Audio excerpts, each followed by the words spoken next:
Welcome back to Hot Mess Espresso, guys. I'm pretty excited about this. We know of all the male gamers in the world, but we also have a female gamer on, Renessa. Hi, babe.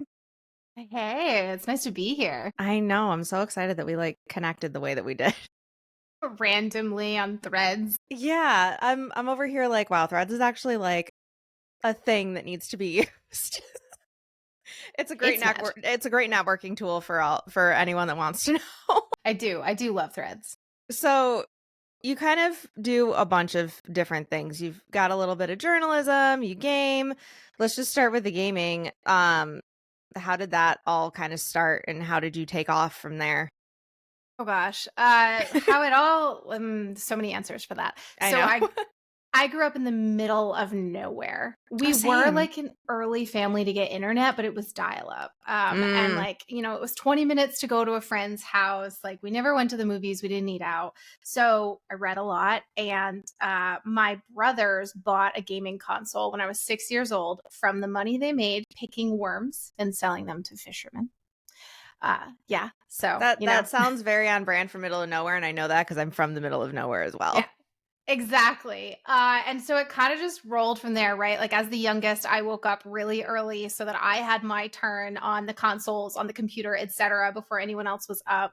And I was really nerdy in high school, so I had a bunch of nerdy guy friends and we were on one of those it wasn't Quiz Bowl, just like Quiz Bowl. We're on one of those like smart Quiz Bowl team things and Hmm. we would like study after school for hours, then we get home, log on to AOL Instant Messenger and then get onto Warcraft 3 and play custom Warcraft 3 games.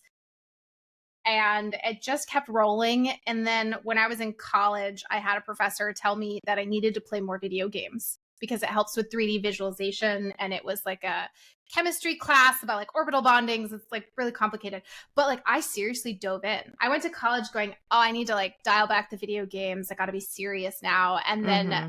freshman year, I had this like 28-year-old professor be like, yeah, play more video games. And my grade went from a D to a B plus in a month because of Shit. that. Yeah. So that's like how I got into playing video games and it was a huge part. I sort of did the same thing when I went to grad school. I went, okay, dial back the video games. And then I actually got a concussion and video games were the only thing that made me feel better. And that was what really started the career side of things because I was so engaged at that point on the competitive side. I was casting, I was hosting, I was interviewing, I was doing these things, and I got offered a job. And I'd been streaming the whole time, and I'd been doing some things, but that honestly, that concussion kicked off a whole career. Hmm. That's awesome.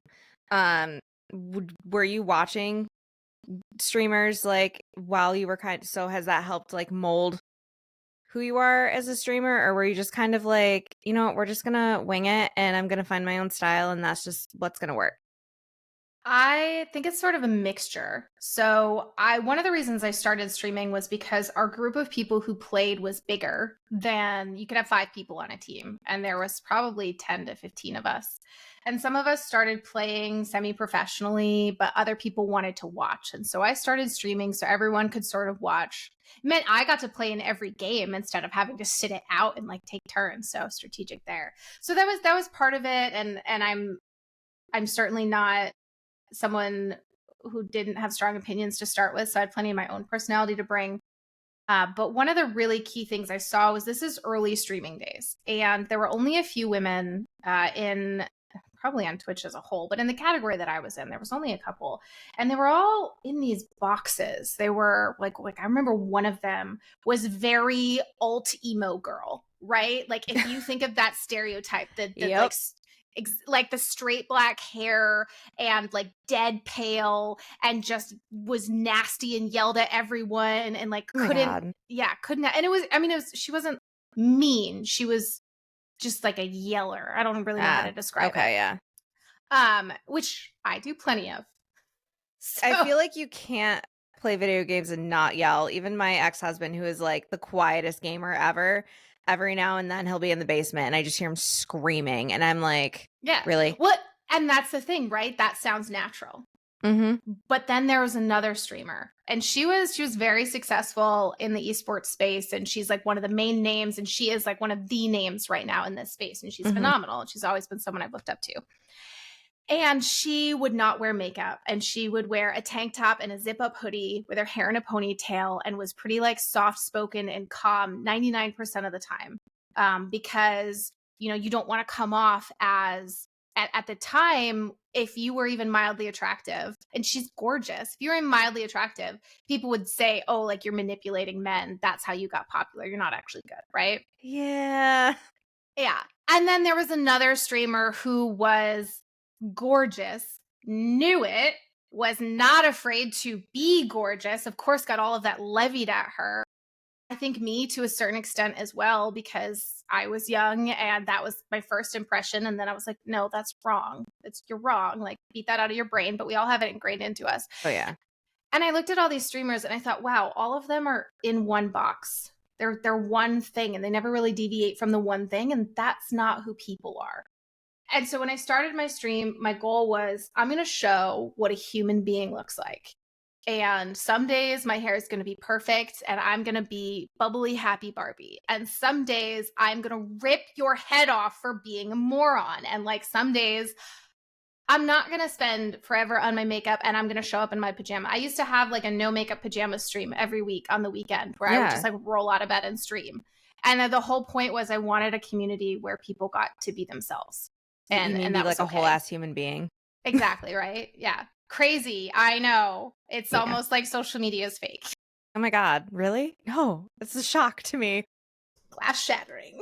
That's the thing. Like, the social media, I feel like, is just like ruined so much. Like you if you're yourself, all of a sudden, like you're getting picked apart. If you're trying to fit yourself into the box, you're getting picked apart regardless. So you might as well just like own your shit.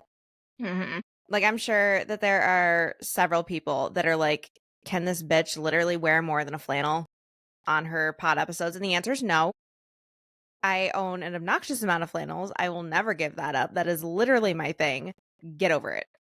Called branding. Yeah, it's literally called branding. But I think I have like a thing for red and black flannels, honestly, because like Fit for a King just dropped their line with Pretty Cult, and I'm like, I don't need a fourth red and black flannel, but I do need a fourth red and black flannel. Look, if there's a band that drops something that is not a black tee with spiky letters on it, I'm buying it. Thank you. Like, look, we love it, but I also want to be able to read what the hell your band is. Right? Like, how am I supposed to Google you if I can't tell what you're called? Yeah. When you open at a show. Exactly. Like, I adore it. It's very literally metal of you, but like, that's the thing. Like, merch, especially as a female metalhead, I'm like, the merch is so limited. I either get a black unisex t-shirt that I'm just never going to wear or another hoodie. So when they drop like a flannel, I'm like, done. If it's a ball cap, done. If it's a beanie, done. Those are my three main like things.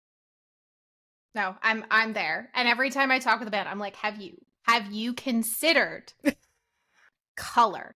They look at me like I'm insane every time. Oh, I'm like, look, you guys have had to have figured out by now that it's a solid 50-50 of men and women fans. Like, can we start catering to the women? Considering we're going with our boyfriends, or we're half the time we're dragging our boyfriends. Let's be honest. Most women in metal, their metal out metals the men that they're dating. Every time. Every time. But yeah, I just like, that would be nice. So, you know, just a heads up, just a consideration. Have you considered color? I'm literally Speaking of bands, like, I guess we could just dive into that. So you're an interviewer for Playboy. Which we love, and out of context that sounds like a really hot job, but at the same time you're doing more like artist interviews. How did that start? So Playboy was a really interesting career switch for me out of video games. So in the video game world, I started working more on like the intersection of gaming and culture and entertainment. And so I was working with like celebrities and doing like, I did a D&D thing with T-Pain. It was really cool. And all of this stuff. It was wild. Is he as sweet as like he seems? Oh yeah, he was so nice. His whole team was so nice. Like it's this whole production, and they're a lot of fun. Actually, well, I'll give you my random T-Pain story. I love random stories. I was running this stage at this big gaming festival, and it's T-Pain's first ever time doing doing D&D. He's never done it before. Finally got him to do it on my stage. It was my last show working for that company. I'd put in my notice. So I was like going out with a bang. I was so excited. But these stages, think of like a festival stage, but instead of it just being band after band after band, like it's an esports competition, and then it's a band, and then it's karaoke, and then it's like people playing a board game or something, and then it's people like jousting in a foam pit. Like there's huge changes constantly, and Okay, there's I want to go hundreds to of this. people every day. Whatever it is, I want to go. It's a ton of fun. My ADHD would be so like chill. And the whole festival is like that, right? Like there's like 10 different stages, and my stage we would have concerts on, and that's how I got into the music stuff. But the T-Pain thing was, so I'm running backstage. I'm managing like 4 different areas and all of these things and concert and like all this stuff. And T-Pain's about to go on. It's a big deal, right? Like there's all these people fawning over of him. And I like run in, and he's doing some vlog thing or like whatever. And he definitely is like tries to talk to me in some form. And we haven't really interacted because I obviously was dealing with his team. And I just like stone face him and keep going and didn't even clock it. Didn't even register that I had just blown him off completely because I was trying to solve a problem for his segment that was about to happen. So I was like, literally no one is important right now. But it was so funny. And then I remember like watching back the vlog, and like there's a shot of my back walking away. This is lovely. Oh my goodness.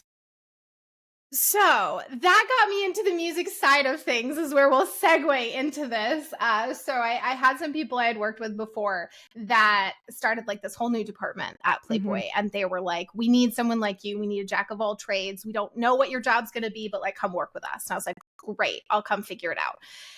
And I ended up doing a ton of data and analytics. I have a science background, and like how you process and pull and analyze data, and there's programming and there's all this stuff, right? And so it's a skill set that I'd never used before, but it was really valuable. But I still had all of these PR contacts from the festival world. And I ended up becoming pretty friendly with one of the like senior editors at Playboy. And I said, hey, there's this big tour coming with I Prevail and Hailstorm. And I know the person doing PR for it. And like Lizzie Hale would be a killer story. Do you want to do it? Absolutely. And she was like, if you can get like, go for it. But she was like, but it's your story. You're doing it, not me. Like I was just going to connect the dots. And she was like, you're doing it. And I was like, okay, sure. So I sat down and like, you know, just like phone, tripod, little lav mics thing, sat and interviewed Lizzie for like 30 minutes, recorded all of it to go and write up. And she looked at me and she was like, you can write whatever you want. And I thought, okay. And so it was awesome. It's because it's not the full thing that I do. It's not like I'm pumping out 5-10 interviews a week. But whenever my schedule allowed, or when it was a really cool story, and I would get pitches and I would just connect and I would say, yeah, I would love to talk to this person. I would love to share what they're doing and dive in and talk not just about the new music that they have, but their life, right? Like I think that so many places are focusing on the press release that says like, here's the album art and this is the single and this, and like, when's your next tour cycle? Because that's the stuff that gets Googled. That's the stuff that gets clicked. But when you're at Playboy, it's not about what gets Googled. It's about the lifestyle and the personality and the long form. And so I've really appreciated that space to get to showcase artists in a light that I feel like they really deserve. Well, that's what I love about podcasts. I feel like they do way more than just like, okay, well, what's your favorite song on the album? Like, I literally just asked that in an interview yesterday with Jolly Cypher, but we also just kind of like dove in. I was like, you know, how did this affect you? Like, what are your hobbies? Like, and it's just nice to actually like kind of get to know the artist for more than literally their job. Yeah, exactly. And give them a break from that, you know? Yeah. How many times have these men and women had to go into a town and call into a radio show and had a DJ ask them 5 questions pulled from their Wikipedia page, the same 5 questions every time that they sit there and memorize. And when you ask them a question that's about them, that's different. There was one interview I swear it was Alex Bent from Trivium. He's Trivium's drummer. I'm pretty sure I found on the internet that he was in marching band. like real geek, right? Yeah. And I said, "Hey, Alex, my first question was, what color were your marching band uniforms?" And he just looked at me and like his face broke and he like thought about it. And the whole interview, he was just so excited because he was like, that was a new question. That was I so cool. I love when you can like throw people off like that, where you're just like, because ADHD is great because you wind up doing these like deep dives on the internet and then you find these like questions and they're like, how the hell did you know that? And it's like, I told you how, like you'd probably commit me, but Exactly. it worked. Mm-hmm.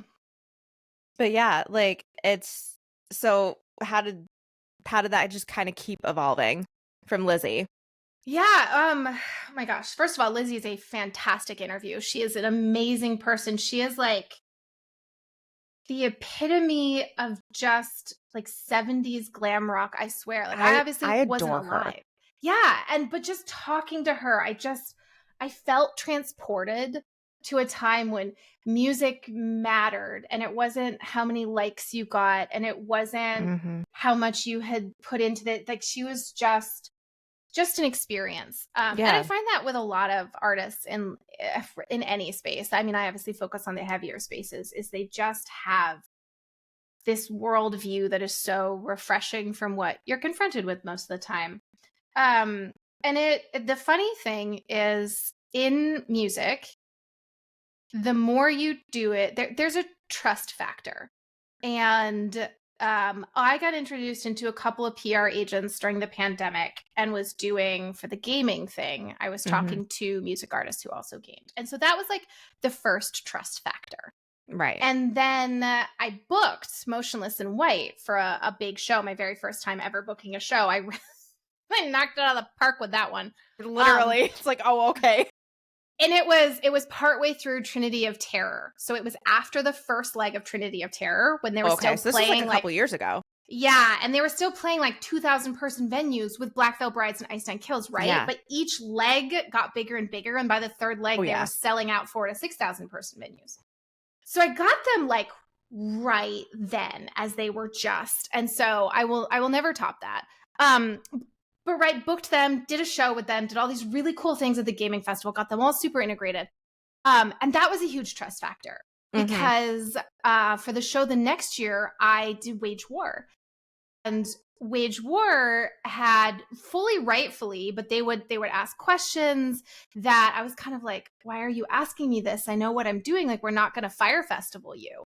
And then one of their production guys talked to one of Motionless's production guys. And suddenly everything was easy, smooth. They fully trusted us. And like Yeah. it got way easier and all of this, which I fully understand their management being careful. Like I'm Yeah. so glad they have good management who is doing that. But it was again like this trust factor.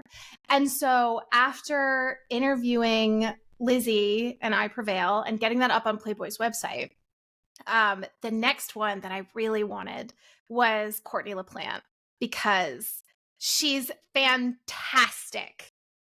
Oh my And I gosh. had tried in the past and I got blocked. Like they Right. had like I but that was around their Grammy nomination. They were getting flooded with things, like Oh totally yeah. understandable. Yeah. And so, but I reached out to a few people and I said, "Hey, I really want to highlight Spirit Box. Like they've got a new song out. I think there's a fantastic story here." And that article ended up kind of going a little viral. And PR agents actually went and looked me up and found my email address and started pitching to me. And I was just like I don't have to dig anymore, like they trust me now to tell their artist story. I know.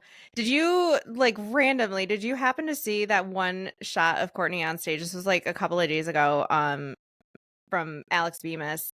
She's just like leaning back in that white dress. I literally Mm-hmm. messaged Alex. I was like, you need to sell prints of this. This is I need that in like a 16 by 24 in my living room because that was just the embodiment of just women empowerment. That was just absolutely beautiful. I was like, I need it.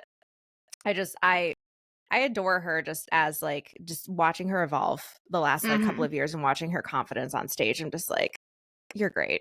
The Well, album's great. You're great. It's fine. Well, and she was such a fantastic interview to do in comparison to Lizzie. So Lizzie Mm, Hale is very female empowerment, more women in the space, very yeah, outspoken, very much about bringing her women along with you. And Courtney has been pretty public of don't call me an activist.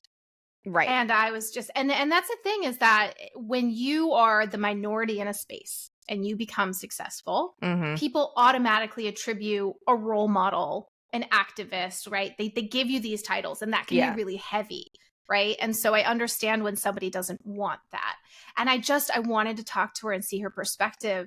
And um it was amazing because she didn't say that because she wanted people to focus on the music or all of that. She said it because she doesn't feel like she's doing enough work. She said, "I'm not an activist. There are people who are activists who are putting in their hours who are there." She's like, "I'm just showing up and playing music. Like I don't deserve to be called this." And it was just this moment where you see all of the pressure Yeah. and the standards these amazing people hold themselves to. A- and it just puts into context so much of what we see, and it was just it Yeah. was a really special moment. Yeah. No, I look, she's doing plenty for women in metal. If like activist in air quotes or not, like she's showing that women can do it. Mhm. End of story. Mhm. Women can sell out these like, we women belong in metal. Yes. And that's like the biggest thing. And I'm glad that that's getting more like normalized. Mhm. And it's not like, oh, there's like 3 of them in a space. Like I'm sure Lizzie knows when that was a thing because she was part of that like 3 women in that space, Mhm. Yeah, you know. exactly.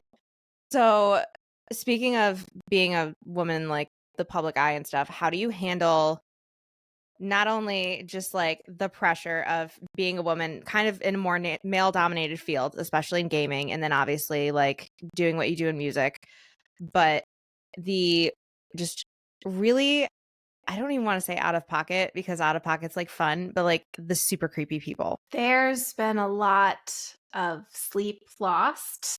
Mm, There's been a lot of uncomfortable moments. There has been having to get a lawyer.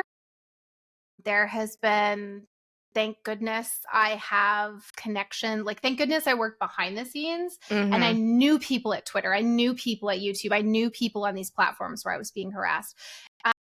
I will say what I experienced, I think is very trivial compared to what most other women I know in a similar space had gone through because I had the connections, right? Like because Right. I had the protection. Um, and the other really unfortunate thing is that I was always very, and still am, my public persona is never how I make my money. Right. I make some my subscribers who are coming up on 10 years of subscribing. That's Um insane. and it's like I feel bad they're paying me money at this point because they're my friends. Like I've known them for 10 years. So I obviously make some money and I've always viewed what I make through that is what I spend on my PC, is what I spend on, right, like new lighting or microphone or whatever Right. kind of thing. And that was a tangent. Woohoo. But the point But was it's completely valid though. Like you literally have to spend money to make money. So usually when you're making the money, it doesn't go into your income. It goes into upgrading your shit. Ask me how I know. exactly. Right? Like, kindred soul. But Like I always made I need a new sure. camera. It needs like because right Yeah. now, if you can see it, it's literally going back and forth and it's driving me nuts. But I remember that life. Yeah. yeah, But I always made sure that my money wasn't contingent on what I was doing in public because I always wanted to be able to speak up when there was a problem. And I hmm, did. And that's why I got harassed. But of course, because you had an exactly. opinion and boundaries. Yeah, I go wild, right? I know. Um, but I found that like it didn't matter, I don't okay. I'm not going to say I don't care how many followers I have because the more followers you have, like the more doors it opens. So yes, that's Right. helpful. But functionally, I don't really care. I care about the right people getting to see my posts. I care about the Exactly. right people being there when I'm live so that I can share my day with them. And that's what helped because the internet's going to be creepy. People are always going to be upset when you mess with the status quo. Mm-hmm. There's a quote I love. It's equality feels like oppression to someone who's never had to experience it. I can't quite remember what it Yeah, is. I know I know the quote you're talking about. I can't remember it word for word, but I get the Yeah, for the privileged, equality feels like oppression. Yes. And it's a fantastic quote, and I think about that. So you're always going to upset people when you make them confront their own privilege, Mm-hmm. and no one is immune to that. Everybody has some form of it they need to Yep, confront. absolutely. But if my money wasn't reliant on that, that meant that I could have those conversations. I could grow, other people could grow, I could be honest, and that saved me a lot because the creeps are terrifying, but they're sort of like it happens and then you're past it. Mm-hmm. It's the never ending micro things that Yeah. are the real problem because you can't even call them out because then you look hysterical. Literally, they know what they're doing. Yeah. They just do those little like micro needling things, and then you blow up and they're like, "What? I didn't say anything." Yeah, it's like, why are you so emotional? So Yeah. yeah. And so not feeling beholden meant that I can call it out the moment that it happens. In in my stream, we have something called over under.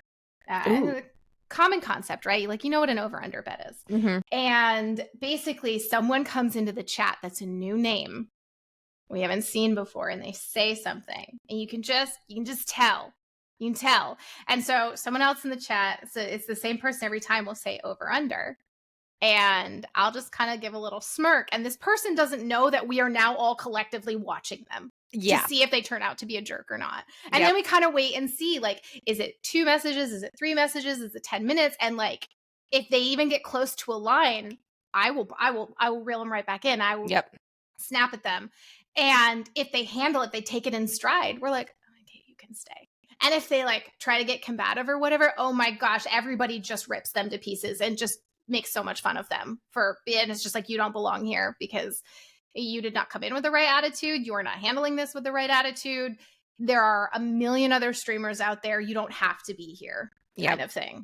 And it's because if you act that way, then everybody who's there knows the boundaries, knows to respect everyone else, and knows that I'm going to be consistent. It doesn't matter who you are or how much money you're donating.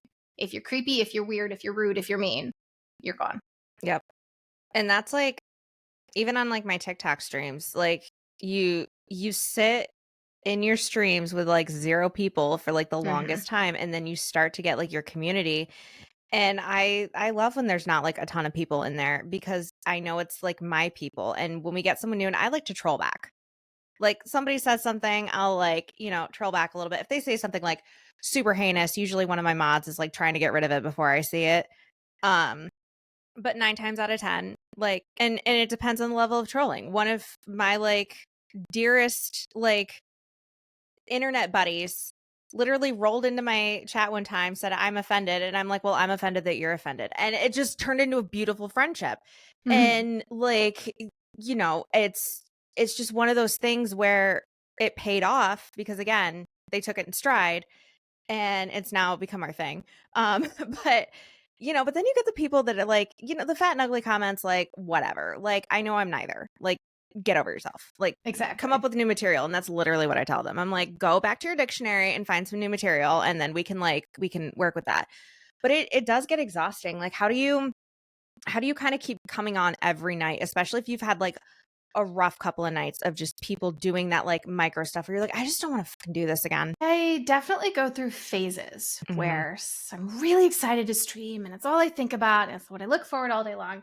And then I go through phases where I'm just like, I don't want to hit the start button. I want to see everybody, but I don't want to hit the start button. Like, it's too hard. Yep. And I have formed 0 other habits in my life. Recently, I've started putting the toothpaste tube in a different spot every time, which means I can't find it the next time. And I don't understand why, because it's been in the same spot for like 10 years.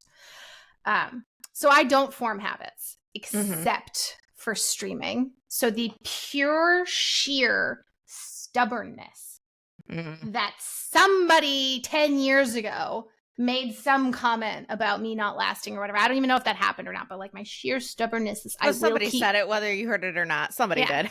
I will keep showing up in this space because I made that promise to everybody 10, 12 years ago, whenever I started, that I was going to be here and I was going to be me. So that's one, that people deserve to have someone who is themselves existing. So I will always be there for that.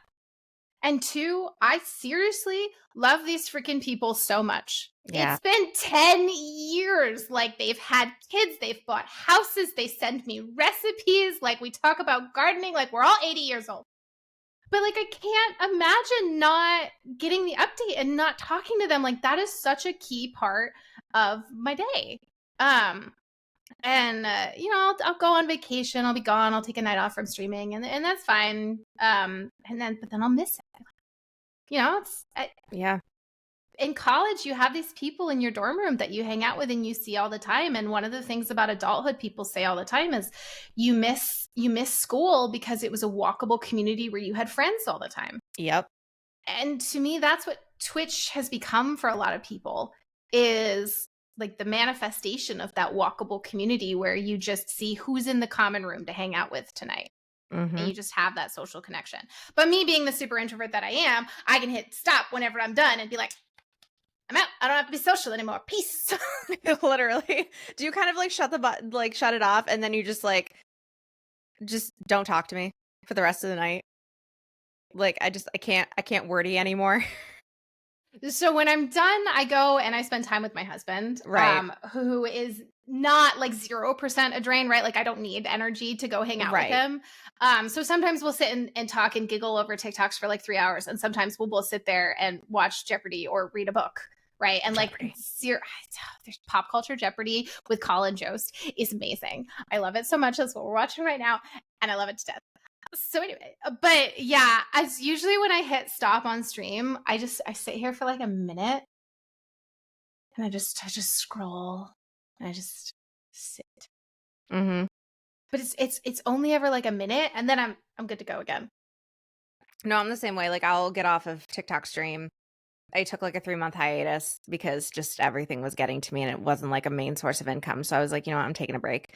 But I will literally close out the TikTok app and I will not look at it for the rest of the night. So like, if people message me, I have no idea. Like, I don't even look at like what I made, nothing. I'm just like, I need to be out of it. Like, maybe in a couple hours I'll like go doom scroll a little bit, but for the most part I'm like, no. But when you were talking about community, like, I remember when the TikTok ban happened for 14 hours. I've never been gaslighted and manipulated so much in my life. I was like, wow, TikTok has treated me worse than all of my exes. This is terrible.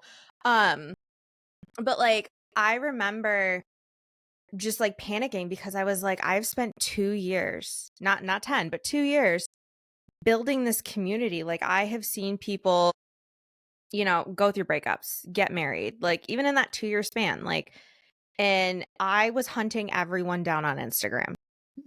I was like, I need to keep in touch with you, blah, blah, blah, blah, blah. And people were like, oh, that's so sweet. I'm like, you don't understand. Like, my community has meant so much more to me than people realize. And realizing that I was about to lose that, I remember when it blacked out and I just sat in here, because this is where I stream, and I sobbed for 20 minutes.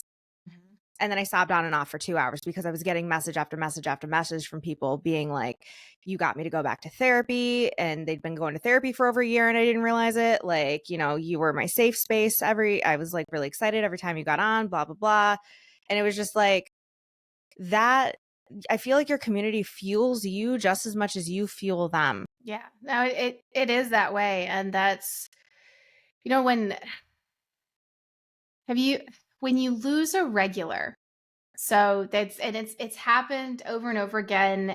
And most of the time I know what it is. And it's usually like good life things. They got into med school, they started dating someone, they got a new job, they moved, like their times shifted and everything. Usually it's good. And I like knowing that.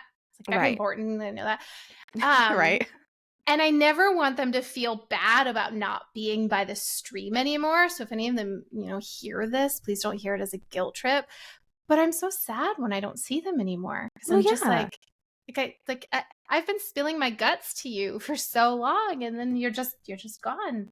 But a lot of times, like there's this one I'm thinking of, and he still stops in, and like I know he's alive and everything, but he met this amazing girl, and and he stops in about once a month or so to like give us the update on how the relationship is Aw. going.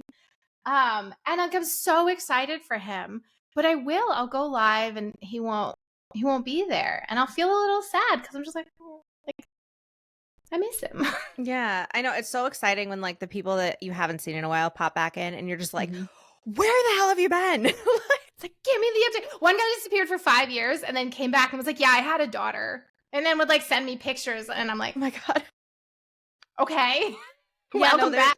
there's a couple that like they just kind of in and out just because like, time changes and stuff like that. And I'm not like the most consistent and they'll pop in and I haven't seen them in 6 months. And I'm like, where the hell have you been? I literally sound like Mrs. Weasley. Like, bed's empty, no note. You could have died. Like, that is literally, I'm like, and they're like, it makes me feel so special that you missed me. I'm like, of course I fucking missed you. Like, It's like, you've invested just as much time in this as I have. like it's one of those like bonds and I don't think people get that. Like that's why I love my circle. I love when my people are in there. Like and it gets kind of like when you don't have like you only have like one or two of your people and then you get like a ton of like new people that are you're just like okay, here we go. All Gotta right. train them. Yeah, like here's the manual of what you can and can't do. And like every streamer's got a code for like Mhm. booting people, especially if your mods are like they know that you want to like troll back a little bit and stuff. And they're just like, so what's your favorite cheese? And if I'm like, I don't really have one, then they know that they can like stick around. If I'm like, Good is my favorite, because She's the Man is one of my favorite movies. So it's Mhm. literally from that movie. And if you haven't watched it, go watch it. It's ridiculous. Don't take it seriously, but it's great. Um, it's just and then I'll be like, oh, well, Good is my fave. And then boom, gone. Mhm. Because it's like, I don't want my people to feel uncomfortable either. Like, I can handle a Exactly. lot, but I don't want my people to feel uncomfortable, feel like they have to defend me. And they will. The amount that they will defend me is like, I love you. But also, like, we don't need to do it that much. We don't need to do a deep dive into their TikTok profile to find things to pick out. Okay, we don't need to do that. Yeah. Yeah. But I love it. But how? I feel like I've kind of asked this, but how do you take care of yourself mentally with all this? Because obviously you are very into some very people-y stuff. Even if you're very much yourself online, like you still have to keep like a level of emotional regulation. Like you can't completely crash out and stuff like that. So how do you kind of like make sure that you're okay and you're whole 9 times out of 10? Sometimes I don't. Um, Same. yeah, like sometimes life is just too much, and it's Mm-hmm. never anything to do with streaming or being online. It's because life Yep. is too much, and I'm just like to so sometimes I don't. But I think because of my approach, it makes that easier because even if I need to crash out, it's not catastrophic. It's Right. me going, I need to yell about this. I need to cry about this. I need to talk about this incessantly for 3 days. I'm so sorry. Suck it up and deal with it. But because I've built spaces that's just who I am, it means that I actually have those moments that release all the happy hormones and reset your brain chemistry and like all that Mm-hmm. rather than just I'll deal with a lot, I'll shoulder a lot, I'll stay silent and soldier on. Um but I can. And the thing Yeah. is like the moment that I can't, I go, I can't. Bleh. And I'm just like, Same. and Same. and I'll be like, I'm fine. I just need to not be fine for like an hour. Right. And so I think it's just again, it's about building those spaces Mm-hmm. where people know that. And I just trust people. So like for instance, right now, I moved into a new house, selling the old house, and it's been way more stressful and painful than it should have been. In short, the house is in perfect condition. We took amazing care of it. We loved it. First house, all of that. Mhm. There's nothing wrong with it. And I honestly think that that's spooking them. So they're like trying to find things that I have to keep being like, It no. it's the anxiety of a homeowner. Because when Yeah. I was buying a house, I literally was walking in and I was like, "Okay, what's gonna go wrong?" Because I have a really traumatic, like, almost bought a house story Mhm. where we bought a house that was in foreclosure, and it was literally perfect for me and my ex-husband, and we were 10 days from closing. We had just got engaged 2 days prior. Like, we were planning a wedding. We walk in, we had to turn the water on to make sure that it worked. The water worked Oh, everywhere because all the oh pipes no. were burst, so it was coming through the walls, Oh no. Yeah. and I will never forget. Thankfully, my dad was there, and I'm, like, screaming from the top of the basement. I'm like, "Dad, shut the water off," and he comes running upstairs after he shuts it off, and he's looking around, and I'm just like, I'm in shock. I'm like, "Oh my Mhm. god." But yeah, like, going to buy a house, when we bought this house, I was literally, because we were renting this house and then we wound up buying it. But when we were looking to buy, I was literally walking around and I'm like, this seems too good to be true. What's wrong with it? Like, what's like, because we'd been through that. Like, most people don't have Niagara Falls showing up in their living room, but but yeah, so like it's kind of like a devil's advocate thing, but like also some people just have a stick up their ass and are just like trying to find things so they can like whittle down the price. And it's like, this is not the market where you can be negotiating, sweetheart. So that's been like really stressful. And we have a specific channel in our Discord where if you are having a hard time with anything, you can just all caps let loose. And I do that. And like nobody replies to me. Nobody says anything. There's not even an emoji reaction. I just like lose it. And then like a little bit later, I'll be like, look, I just re-edited one of our wedding photos. And suddenly there's like 6 people being like, oh, so cute, blah, blah, blah. Yeah, And I'm because like, like just you let it out, they saw it, you like, move on. yeah, they're like, okay, she's better now. Yeah. They're like, scary, scary, scary. Oh, good, good. Okay. But it's like there's no judgment. I guess that's the best word. There's no judgment because if someone's going to judge me, I don't consider their opinion worthwhile. There's another Mm-hmm. great quote, the only person who can make you feel bad about yourself is yourself, and I can't remember who said it. I mean, that makes sense. Yeah. So I that's the kind of thing too. I'm like, if you're gonna judge me again, you don't belong because that's Mm-hmm. not how we do things. Like I said, very long tangential look at, other people. I'll ask that question music artists all the time and they'll be like, oh, like I meditate and I'm very mindful and I do Good this for and I always you. do this. And I'm like, so good for you. I explode. I literally hold it in until I'm sobbing on my kitchen floor, and my ex-husband comes home and goes, "Okay." I'm like, I just need a minute." He's like, "It looks like you've taken several." I'm like, "I need a couple more minutes, okay?" And he's just like, "All right, well, text me if you need me," and goes back downstairs to game, and I'm just like, "Cool. Yeah."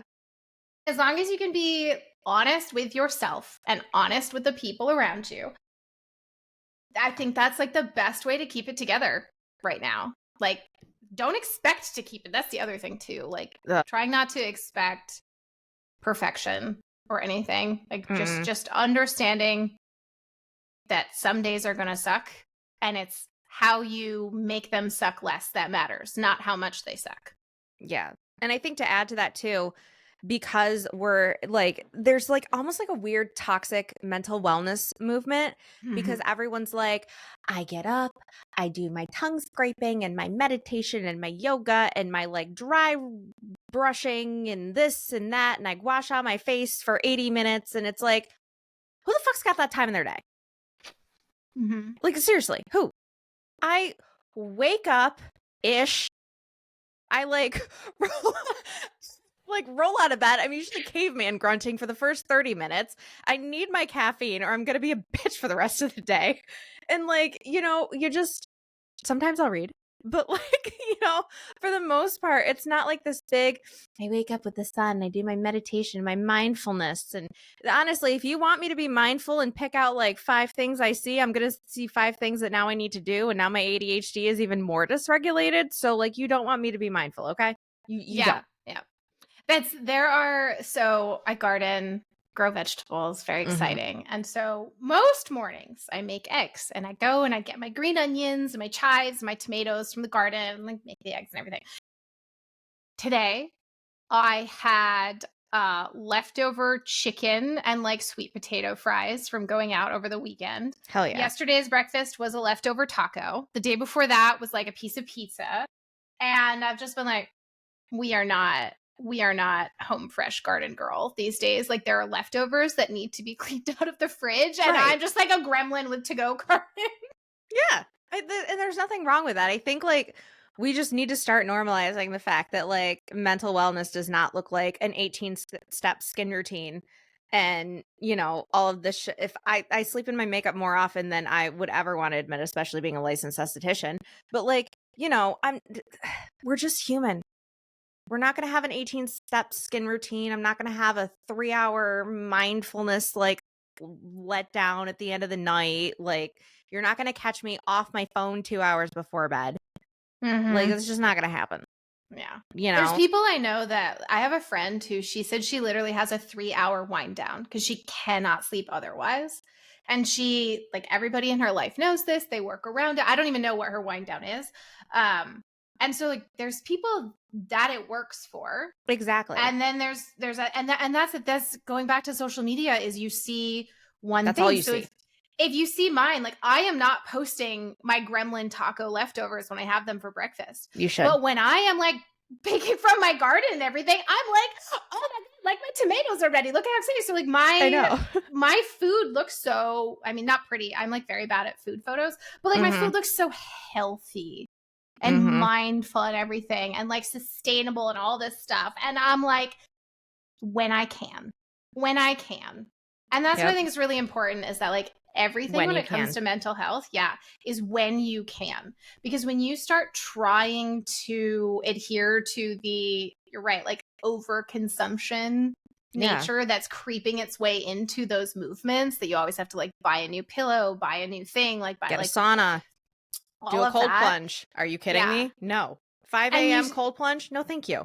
Okay, I'd actually be somebody who does that. But I acknowledge that I'm weird and I like cold water and waking up early. But I'm not a morning person at all. Yeah. But it's so much about like when you can. Because if you start seeing all those things and saying, I have to do all these, you are adding another layer of mental stress and you are making your life harder for you. And so it's just, it's one day at a time when you can. Like I approach it with might as well. Yeah. If instead of putting something in the sink or seeing something like I try something on, I go, oh, I don't want to wear this instead of throwing it on the floor. Now I still throw it on the floor 50% of the time, but sometimes I'm an adult. Yeah. Might as well hang it back up. Might as well do this. Might as well refill my water bottle and actually hydrate today. And like that's how I get my brain to do it. Because if I try to be perfect, I then get hit by this paralysis of, well, I'm not doing anything right. So I might as well just not do anything at all.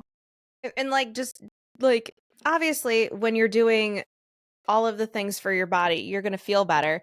And you would think that would be enough to make us go, oh, we should do this every day. No, it's not. No. I drank my entire water bottle yesterday, and I got one of those big ass ones. I drank an entire water bottle yesterday, and I was like, oh, this is how it's supposed to feel. I wasn't tired. Today, I'm like, I'm pretty sure I'm going to run on caffeine and my hopes and dreams today because that's just the type of day it is. And that's okay.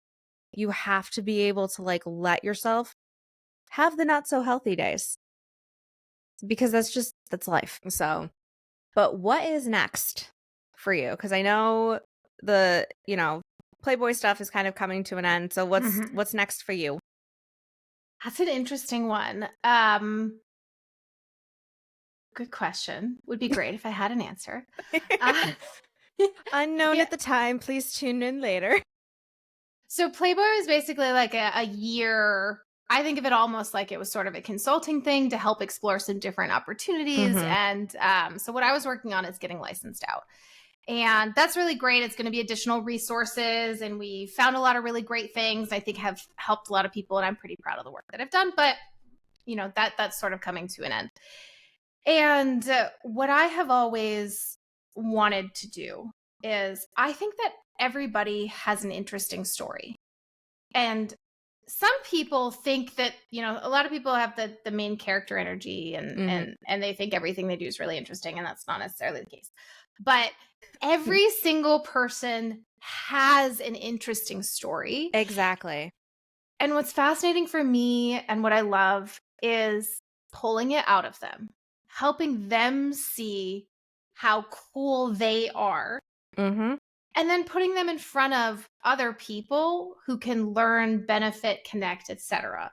So everything that I do is about this mixture of connection and education and humanizing. And that doesn't exactly pay the mortgage. Nope. Yeah. So I really look for roles where I get to be creative.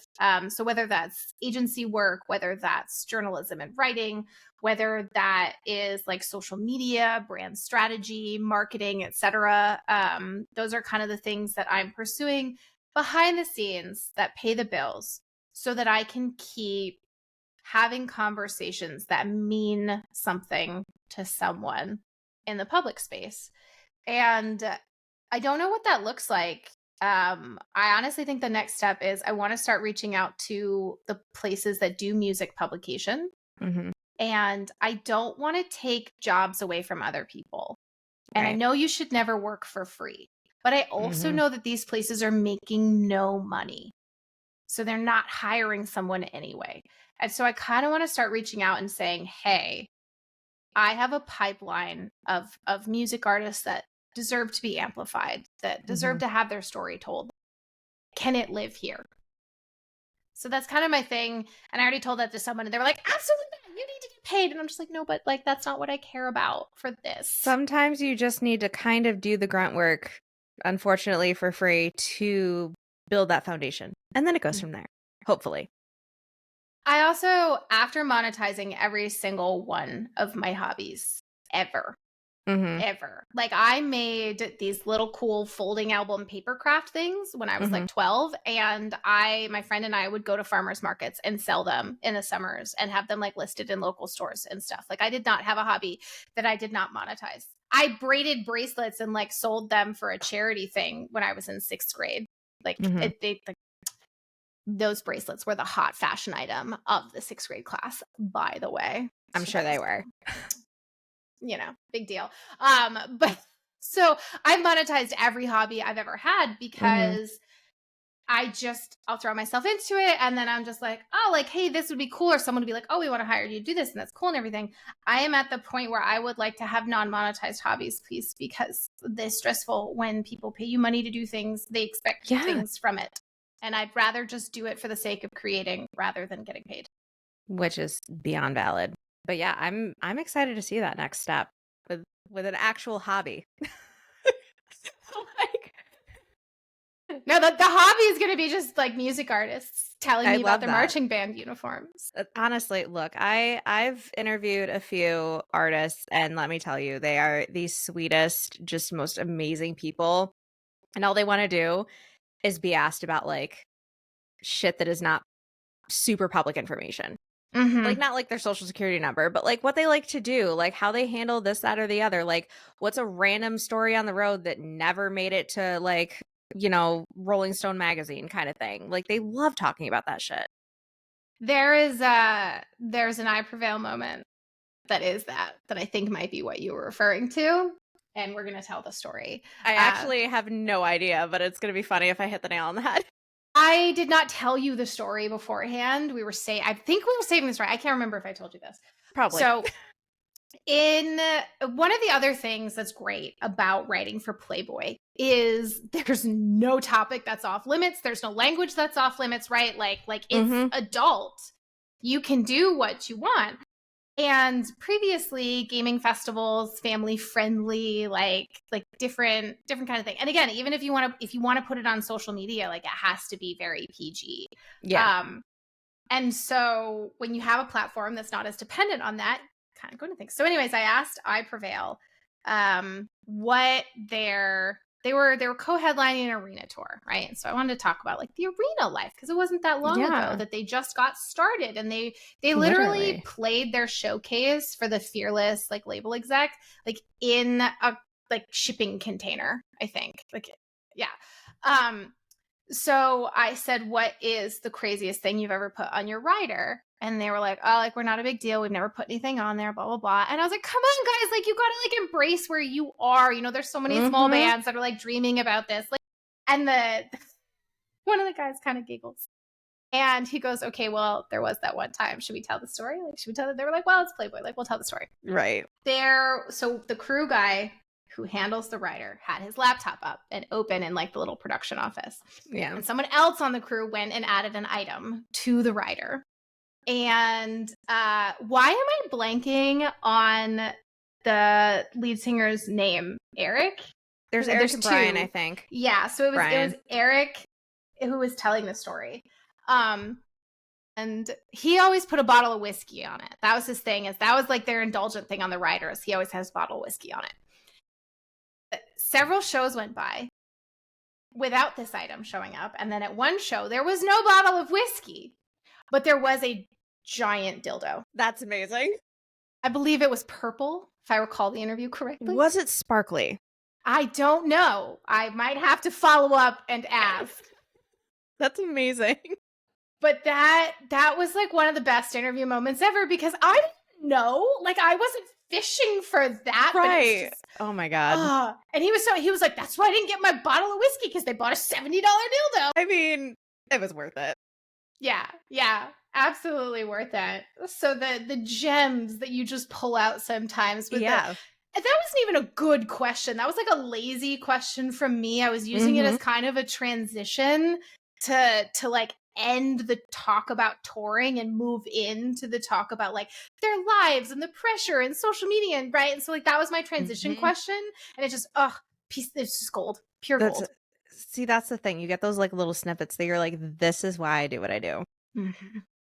And it's absolutely, well, I literally cannot wow. Okay. I've clearly been speaking too long. I cannot wait to see where all of this takes you, honestly. And thank you so, so much for popping up. Where can we find you on Twitch and where can we find you on Instagram? So Twitch is Reinessa, REINESSA. Yeah, there we go. That's how I spelled it. I literally was trying to come up with the girliest name possible when I came up with that. And then I think all the other platforms are just Reinessa Talks because I do indeed talk a lot. Be prepared. We love it. Yeah. So that's it. Yeah. All right. Well, thank you again so much for hopping on. Yeah. Thanks for having me.